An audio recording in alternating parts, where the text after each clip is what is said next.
Hello, welcome to Chapter 5 for Business Math. This is Savings Accounts, or Lesson 5.4, Simple Interest. So this is the first lesson where we really start getting into interest. It does get a little bit complicated here in the next few sections.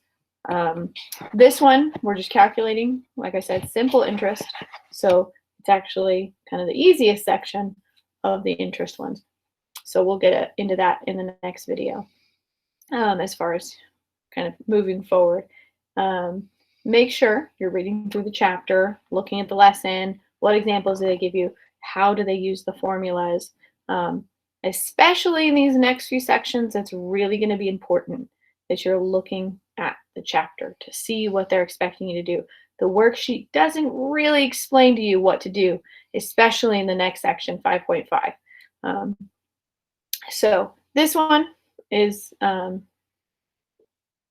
like I said, it's not quite as complicated yet because it's simple interest, but we still want to be looking through the chapter and making sure we understand what's expected of us.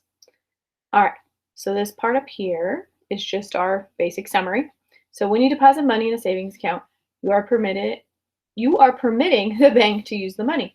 The amount you earn for permitting the bank to use your money is called interest. The principal in the amount of money, sorry, can't read right now.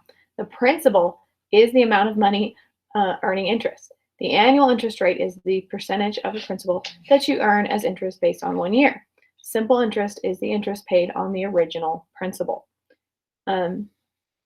So literally simple interest is they're not doing what's called compounding the interest, which means adding it back to your account and you make interest on your interest. We'll do that in the next section. This is literally simple interest. You're just making it off of that original amount. So a lot of the time this isn't quite how it works. Usually there's some kind of compounding action, meaning that it's being added back to your account and you're basically making money off of the interest. But for now, we're just going to learn how to calculate the simple interest. So we have this interest formula, which is interest equals principal times rate times time. The simple way to remember that is just I equals PRT. That way, it's again not going to necessarily apply to all these sections, but this is one that we're going to use this one, and it just kind of gets tweaked a little bit as we get a little bit more detailed with the interest calculation. If the interest is added to the account, the amount in the account is, so we have this second formula, the principal plus the interest, or A, amount equals the principal plus the interest. So if we want to know how much do we have once the interest is added back, we simply add it to the principal we had in the account. All right, so let's go ahead and take a look at number 1 here. Alice Tasongas, I think is how we say that, deposited $600 in a new savings account at Breton Savings and Loan Association. No other deposits or withdrawals were made. After 3 months, the interest was computed at an annual interest rate of 3.5%. How much simple interest did her money earn? So we need to identify our 3 pieces, principal, rate, and time. So we have principal, rate, I'm going to do a lowercase r, and lowercase t. All right, so principal, she put in $600. So our principal is $600. Rate, they're giving her 3.5%. So they told us that. So 3.5%. Remember, this is 0.035 when we put it in our calculator. Or if you have, let me get the calculator. If you have, it looks like something like this. So you can go 3.5, and you can hit this little percent button, and it'll move it over for you. Kind of nice that way. All right, time. So this is the one that gets a little bit more complicated because they don't explain this up above, that you have to take time into account of a year. So it's not just 3 months. We can't just multiply by 3 here. It's 3 months of 12 months. So you have to be kind of careful with that because you're always thinking of it over a year. And they didn't tell you that here. So again, that would be why we want to be reading the chapter, because they would have worked that out in one of the examples, if not all of them, obviously. But at least the first example you come across, you would have been able to see they would have given you so many months and then they put it over 12. All right, so now that we have our pieces, we can go interest equals principal times rate, make that a bigger dot, times time, like that. So as we calculate this, boop, we will get, and you just go from left to right, so 600 times, and you can type it in this way if you don't have that percent symbol, or you can go 3.5%. I want to make sure, did that work out correctly?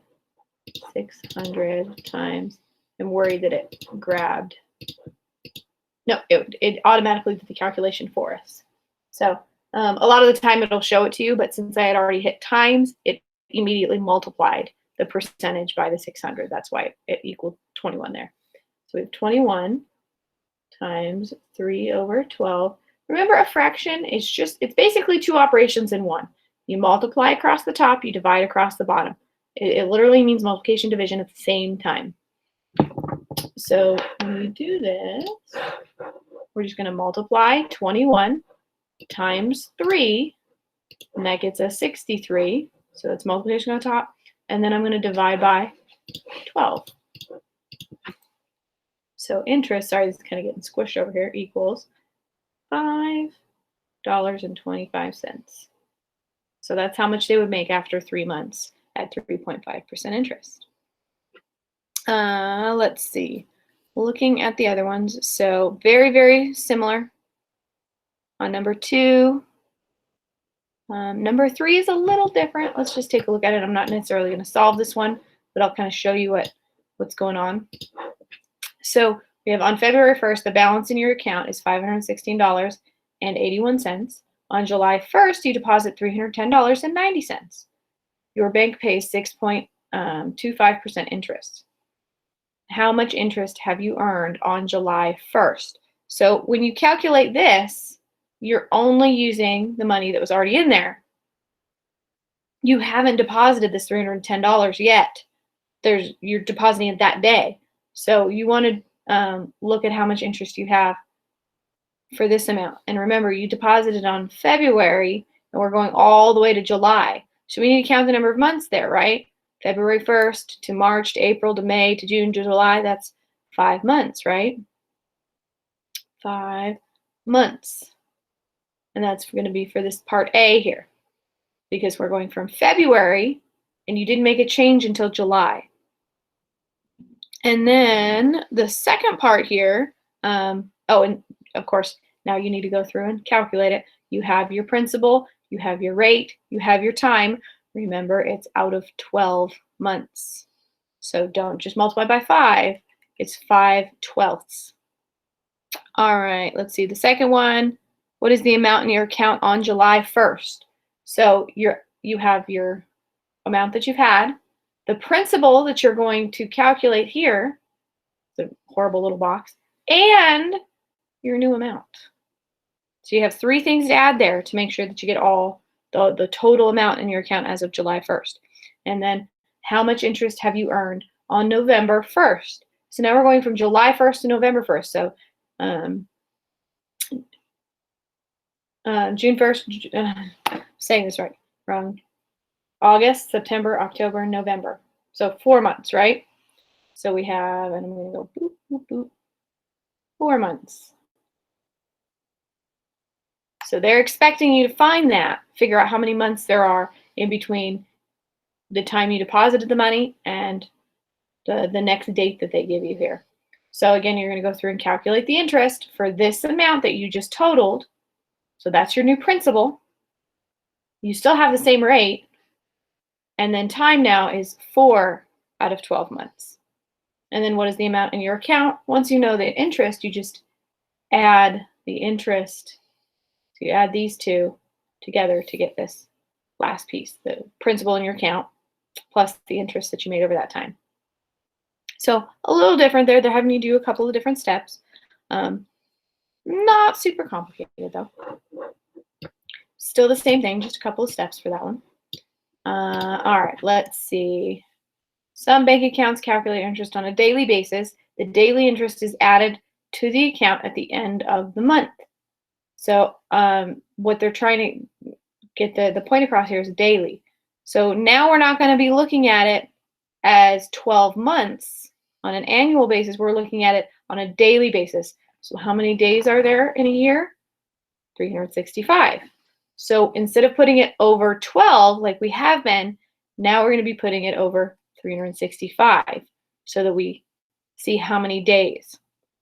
So on May 1st, Cleveland Livingston opened a savings account that paid 3.5% interest at Fulton Savings Bank with a deposit of $5,000. So I have my principal, I have my rate. 10 days later, he deposited $2,000. 14 days later, he deposited $8,000. No other deposits or withdrawals were made. 6 days later, the bank calculated the daily interest. How much simple interest did his money earn? So we're going to have to do a couple calculations here because he made some changes along the way. So first, we're going to have to calculate the interest on this $5,000 at 3.5%. Remember, change that to the correct decimal. This is the percent. Times, it was in there for 10 days by itself. So this is 10 over 365. This will tell you how much interest he made in those 10 days. It's not added back to the account yet, but that's how much interest he made in those 10 days. And then he deposited $2,000. So now he has $7,000 in the account. So now we have to calculate 7,000 times our interest rate times the number of days that he had that in there. And let's see. So he had this in here for 14 days. So 14 days later, he made another deposit. But for 14 days, there was only $7,000 in there. So I'll get another interest there. And now he deposited, what was it, 8,000. So now I have 7,000 plus 8,000 more. So now I'm at 15. I don't know what I was doing there. 15,000 times 3.5% times, and let's see. It says no other deposits or withdrawals were made. 6 days later, the bank calculated the withdrawal. So we have to look at the 15,000 over 6 days. And that'll give us one more interest piece there. So we have 3 different interest calculations here for each piece. So every time he changes it, we have to calculate up to that point, and then we have to calculate the new one with the new principal up to the point that he changed it again.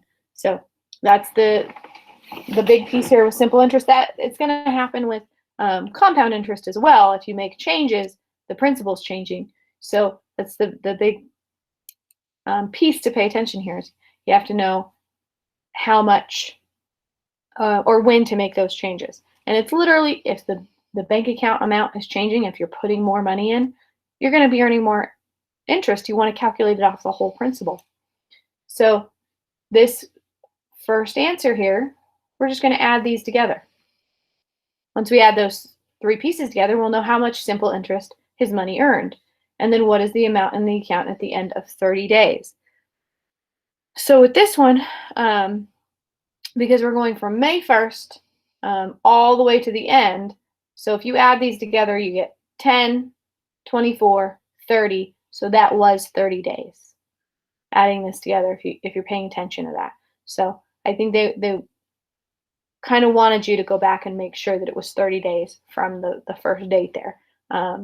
They don't tell you what day they're doing it, but we know it was 10 days, it was 14 days, it was 6 days. If we add all those together, we get 30. So we simply just add the principal. He has 15,000 right now, plus this principal. Okay, so if we go plus 15,000, and I know I'm writing that upside down because this is going to be a smaller number here. That will tell us how much he has after 30 days. Okay. All right, I'm going to let you guys go ahead and do the actual calculations for those. I set those up pretty well. All you're going to have to do is, make sure you write them out. Don't just write out the answers. Write out the calculations here so that your teacher can see that. All right, let's take a look at this algebra piece here.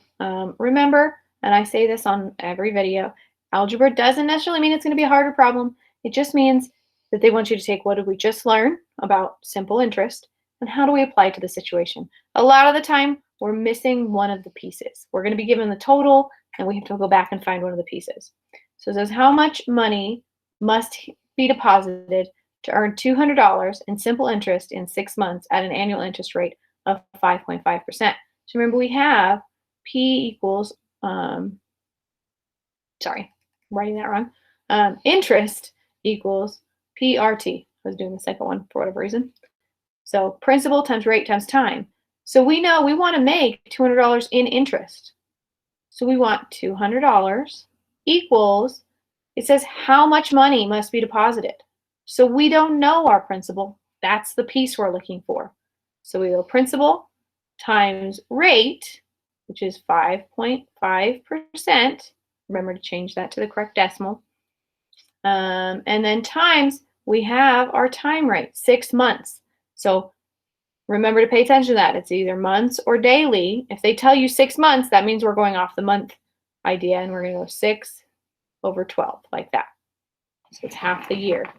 So now we multiply these two pieces, and then we'll divide 200 by that answer, because we're going through and doing PEMDAS, and then we're solving the equation. So we figure out what P has to be in order to get $200 in interest in 6 months. That's a pretty decent amount of interest in 6 months, honestly. So, all right, I'm going to go ahead and let you guys finish that. I set the equation up for you, so definitely should be able to work through that one. I hope that helped, and I will see you in section 5.